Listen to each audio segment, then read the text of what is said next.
आज मैं अपनी डायरी कंटिन्यू करूंगी, the diary of a young girl, Anne Frank की डायरी। ठीक है। Monday, 9 November 1942. Dear Kitty, yesterday was Peter's birthday. He was 16. He had some nice presents, among other things, a game of Monopoly, a razor, and a lighter. Now, not that he smokes much, it's really just for show. The biggest surprise came from Mr. Van Daan when at 1 o'clock he announced that the British had landed in Tunis, Algiers, Casablanca, and Oran. This is the beginning of the end, everyone was saying, but Churchill, the British Prime Minister, who had probably heard the same thing in England, said, "This is not the end. It is not even the beginning of the end, but it is perhaps the end of the beginning." Do you see the difference? There is certainly reason for optimism. Stalingrad, the Russian town which they have already been defending for 3 months, still has not fallen into German hands. But to return to affairs in our secret den, I must tell you something about our food supply. As you know, we have some real greedy pigs on the top floor. We get our bread from a nice baker, a friend of Kufias. We don't get so much as we used to at home, naturally, but it is sufficient. Four ration cards have also been brought illegally. Their price is going up all the time. It has now gone up from 27 florins to 33, and all that for a little slip of printed paper in order to have something in the house that will keep apart from our 150 tins of vegetables. We have bought 270 pounds of dried peas and beans. They are not all for us, some are for the office people. They are in sacks which hang on hooks in our little passage inside the hidden door. Owing to the weight of the contents, a few stitches in the sacks burst up open, so we decided it would be better to put our winter store in the attic, and Peter was given the job of dragging it all up there. He had managed to get 5 of the 6 sacks upstairs intact, and he was just busy pulling up number 6 when the bottom came of the sack split and a shower, no, a positive hailstorm of brown beans came pouring down and rattled down the stairs. There were about 50 pounds in the sack, and the noise was enough to waken the dead. Downstairs, they thought the old house with all its contents was coming down on them. Thank God there were no strangers in the house. It gave Peter a moment's fright, but he was soon roaring with laughter, especially when he saw me standing at the bottom of the stairs, like a little island in the middle of a sea of beans. I was entirely surrounded up to my ankles in beans. Quickly, we started to pick them up, but beans are so slippery and small that they seemed to roll into all the possible and impossible corners and holes. Now, every time anyone goes downstairs, they bend down once or twice in order to be able to present Mrs. Van Daan with a handful of beans. I do almost forgotten to mention that Daddy is quite better again. P.S. The news has just come over the radio that Algiers has fallen. Morocco, Casablanca, and Oran have been in British hands for several days. Now we are waiting for Tunis. Dear Kitty, great news. We want to take in an eighth person. Yes, really, we have always thought that there was quite enough room and food for one more. We were only afraid of giving Kufias and the Krailer more trouble. But now that the appalling stories we hear about Jews are getting even worse, Daddy got hold of the two people who had to decide, and they thought it was an excellent plan. It is just as dangerous for 7 as for 8, they said, and quite rightly. When this was settled, we can throw our circle of friends trying to think of a single person who would fit in well with our family. It was not difficult to hit on someone after Daddy had refused all members of the Van Damme family. We chose a dentist called Albert Dussel, whose wife was fortunate enough to be out of the country when war broke out. He is known to be quiet, and so far as we and Mr. Van Damme can judge from a superficial acquaintance, both families think he is a congenial person. Mike knows him too, so she will be able to make arrangements for him to join us. If he comes, he will have to sleep in my room instead of Margot, who will use the camp bed.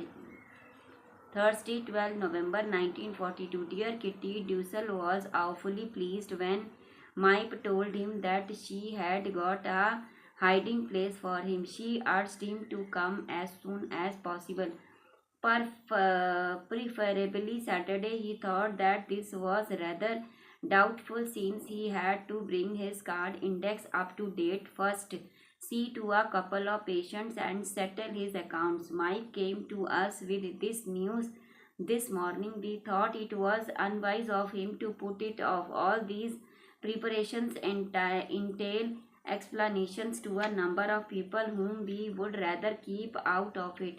Mike is going to ask if he can't manage to come on Saturday after all. Dussel said, no, now he is coming on Monday. I must say, I think it's pretty crazy that he does not jump at the proposal, whatever it is. If we were to get picked up outside, would he would he still be able to do his card index, settle his uh, finances, and see to his patients? Why delay then? I think it's stupid of Daddy to have given in. No other news. Tuesday, 17 November 1942. Dear Kitty, Dussel has arrived. All went well. Mike had told him that he must be at a special place in front of the post office at 11 o'clock, where a man would meet him. Dussel was standing at the rendezvous dead on time. Mr. Kufias, who knows Dussel too, went up to him and told him that the said gentleman could not come, but asked whether he would just go to Mike at the office. Kufias got into a tram and went back to the office while Dussel walked in the same direction. At 20 past 11, Dussel tapped at the office door. Mike helped him off when his coat so that the yellow star would not be seen, and took him to the private office where Kufias engaged him in conversation until the charwoman had gone. Then Mike went upstairs with Dussel under the pretext that the private office was needed for something, opened the swinging cupboard and stepped inside before the eyes of the dumbfounded Dussel. We all sat around the table upstairs waiting with coffee and cognac to greet the newcomer. Mike showed him into our sitting room first. He recognized our furniture at once and had not the remotest idea that we were there above his head. When Mike told him, he nearly passed out with surprise, but luckily Mike did not give him much time and took him straight upstairs. Dussel sank into a chair, speechless, and looked at us all for a while, as if he had to really take it all in first. After a while he sluttered, but where send you not in Belgium then? First der Militaire nicht come class auto, the escape is right successful. We explained everything to him, that we had spread the story about the soldiers and the car on purpose to put people, and especially the Germans, on the wrong track, should then try to find us. Dussel was again struck dumb by such ingenuity, and when he had explored further, Our super practical exquisite little secret annex, he could do nothing but gaze about him in astonishment. We all had lunch together. Then he had a little nap and joined us for tea, tidied up his things a bit. Mike had brought them beforehand and began to feel more at home, especially when he received the following typed secret annex rules Van Dan product prospectus and guide to the secret annex special institution as temporary residence for Jews and such like, open all the year round, beautiful, quite free from woodland surroundings in heart of Amsterdam, can be reached by tram. 13 and 17 also by car or bicycle. In special cases also on foot if the Germans prevent the use of transport. Board and lodging free, special fat free diet.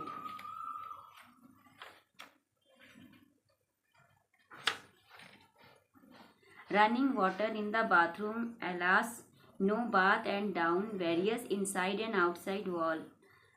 Empty storage room for all types of goods, own radio center, direct communication with London, New York, Tel Aviv and numerous other stations. This appliance is only for residents. Use after 6 o'clock in the evening.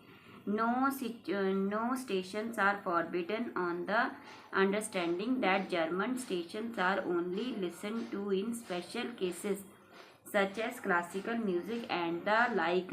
Rest hours 10 o'clock in the evening until 7:30 in the morning, 10:15 on Sunday. Residents may rest during the day, conditions permitting as the directors indicate. For reasons of public security, rest hours must be strictly observed. Holidays outside the home postponed indefinitely. Use of language, speak softly at all times. By order, all civilized languages are permitted. Therefore, no German lessons, one written shorthand lesson per week. English, French, mathematics and history at all times. Small pets special department permit is necessary. Good treatment available. Vermin accepted. Meal times, breakfast every day except Sundays and bank holidays. 9 a.m. Sundays and bank holidays. 11:30 a.m. approximately lunch, not very big. 1:15 p.m. to 1:45 p.m. dinner, cold and or hot. No fixed time depending on the news broadcast. Duties, residents must away be ready to help with office work. Baths, the washtub is available for all residents from 9 a.m. on Sundays. The WC kitchen, private office or main office, whichever preferred, are available. Alcoholic beverages only with doctor's prescription.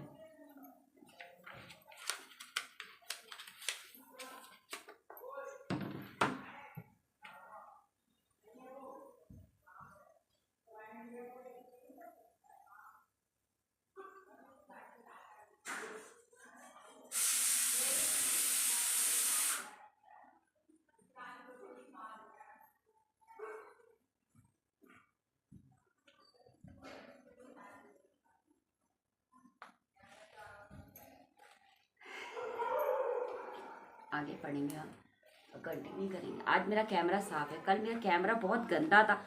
मुझे समझ ही नहीं आया कि इतनी गंदी video कैसे आ रही है, लेकिन आज मेरा कैमरा ठीक है और क्लियर दिख रहा है ना आप लोगों को मेरी वीडियो. आज क्लियर है. कैमरा साफ किया मैंने. मुझे कल मैंने पूछा अपनी बेटी से, भाई वीडियो इतना गंदा आया मेरा, कुछ सारा सब कुछ ब्लर. तो उसने कहा मम्मी फ्रंट कैमरा गंदा है आपका, इसको साफ़ करो. आज मैं फ्रंट कैमरा साफ़ करके बैठी. आगे कंटिन्यू करती हूँ, ठीक है. Okay. Thursday 19 November 1942. Dear Kitty, Dussel is a very nice man, just as we had all imagined. Of course, he thought it was all right to share my little room. Quite honestly, I am not so keen that a stranger should use my things, but one must be prepared to make some sacrifices for a good cause. So I shall make my little offering with a good will. If we can save someone, then everything else is of secondary importance, says Daddy, and he is absolutely right. The first day Dad Dussel was here, he immediately asked me all sorts of questions. When does the chairwoman come? When can one use the bathroom? When is one allowed to use the lavatory? You may laugh, but these things are not so simple in a hiding place. During the day, we must not make any noise that might be heard downstairs, and if there is some stranger such as the charwoman, for example, then we have to be extra careful. I explained all this carefully to Dussel, but one thing amazed me: he is very slow on the uptake. He asks everything twice over and still does not seem to remember. Perhaps that will wear off in time, and it's only that he is thoroughly upset by the sudden change. Apart from that, all goes well. Dussel has told us a lot about the outside world, which we have missed for so long now. He had very sad news. Countless friends and acquaintances have gone to a terrible fate. Evening after evening, the green and grey army lorries trundle past. The Germans ring at every front door to inquire if there are any Jews living in the house.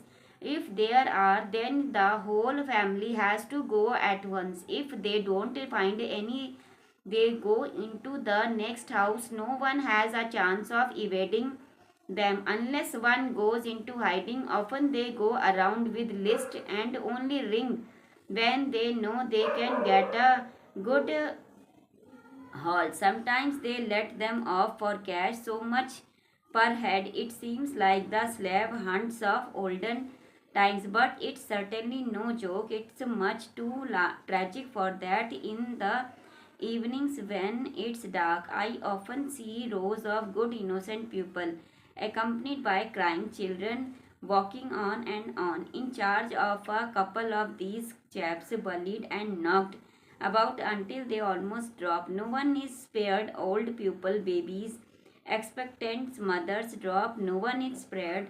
All old people, babies, expectant mothers, the sick, each and all join in the march of death. How fortunate we are here, so well cared for and undisturbed. We would not have to worry about all his misery were it not that we are so anxious about all those dear to us whom we can no longer help. I feel weak sleeping in a warm bed while my dearest friends have been knocked down or have fallen into a gutter somewhere out in the cold night. I get frightened when I think of close friends who have now been delivered into the hands of the crude brutes that walk the earth, and all because they are Jewish.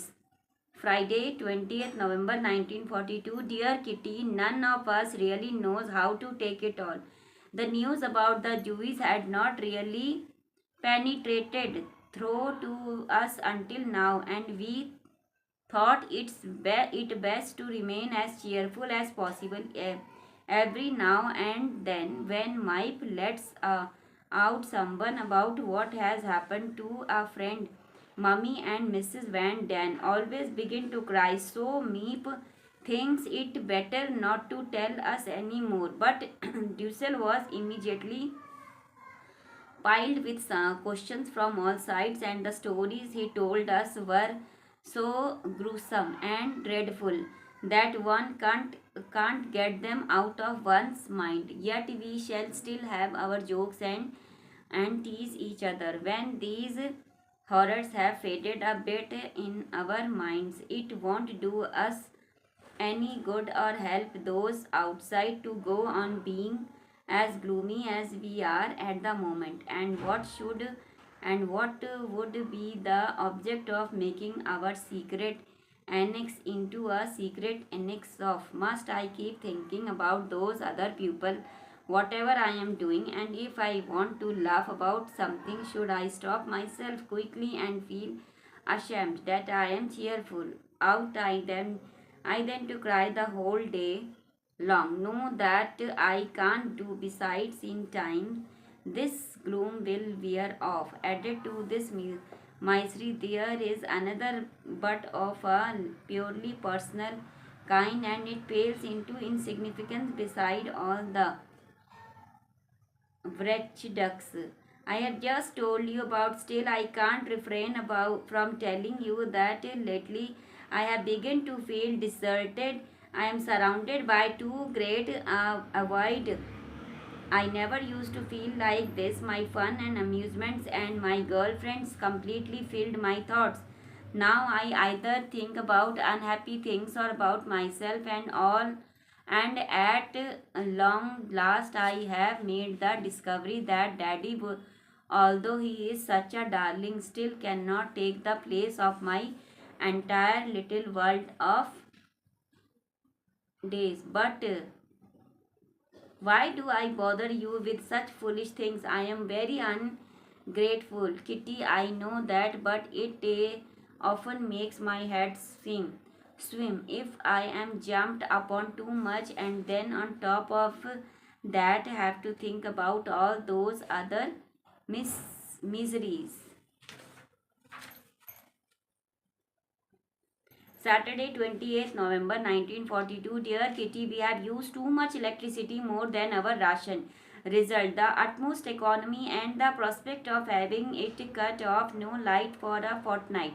A pleasant thought that, but no one who knows, perhaps it won't happen after all. It's too dark to read in the afternoon after 4 or half past. We pass the time in all sorts of crazy ways, asking riddles, physical training in the dark, talking English and French, criticizing books, but it all begins to pall in the end. Yesterday evening I discovered something new to peer through a powerful pair of field glasses into the lighted rooms of the houses at the back. In the daytime we can't allow even as much as a centimeters chink to appear between our curtains, but it can't do any harm after dark. I never knew before that neighbors could be such interesting people. At any rate, ours are. I found one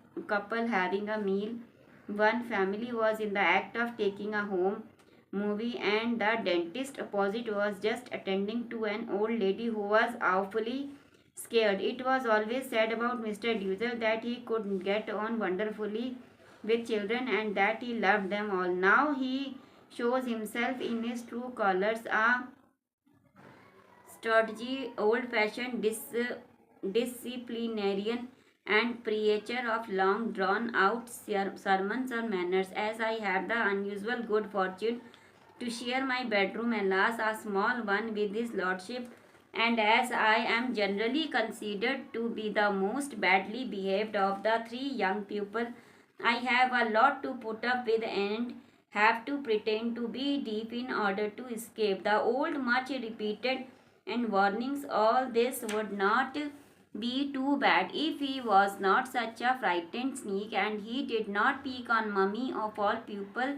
to sneak to every time when I have already just had a dose from him. Mummy goes over it all again, so I get to give an account of myself to Mrs. Van Den, and then I get a hurricane. Honestly, you need not think it's easy to be the badly brought up central fight of family in hiding. When I lie in bed at night and think over the many sins and shortcomings attributed to me, I get so confused, but it all that I either laugh or cry. It depends what sort of mood I am in. Then I fall asleep with a stupid feeling of wishing to be different from what I am, or from what I want to be, perhaps to behave differently from the way I want to behave or do behave. Oh heavens above, now I am getting you in a middle too. Forgive me, but I don't like crossing things out, and in these days of peppered paper shortage. We are not allowed to throw paper away. Therefore, I can only advise you not to read last sentence again, and certainly not to try to understand it, because you won't succeed anyhow. Monday, 7 December 1942. Dear Kitty, Chanukka and St. Nicholas Day came almost together this year, just one day different. We did not make such fuss about Chanukka. We just gave each other a few little presents, and then we had the candle because of the shortage of candles. We only have the song. Mr. Van Daan has made a wooden candlestick so that two was all properly arranged. Saturday, the evening of St. Nicholas Day, was much more fun. My pen Ellie had made us very inquisitively by whispering all the time and daddy. So naturally we guessed that something was on, and so it was at 8 o'clock we all filed down the wooden staircase through the passage in pitch darkness. It made me shudder and wish that I was safely upstairs again into the little dark room. There, as there are no windows, we were able to turn on a light. That was done, Daddy opened the big cupboard. Oh, how lovely, we all cried. A large basket decorated with St. Nicholas paper stood in the corner, and on top there was a mask of black patter. We quickly took the basket upstairs with us. There was a nice little present for everyone with a single suitable poem attached. I got a doll whose whose skirt is a bag for odds and ends. Daddy got book ends, and so on, in case it was a nice idea, and as none of us had ever celebrated Saint Nicholas, it was a good way of starting.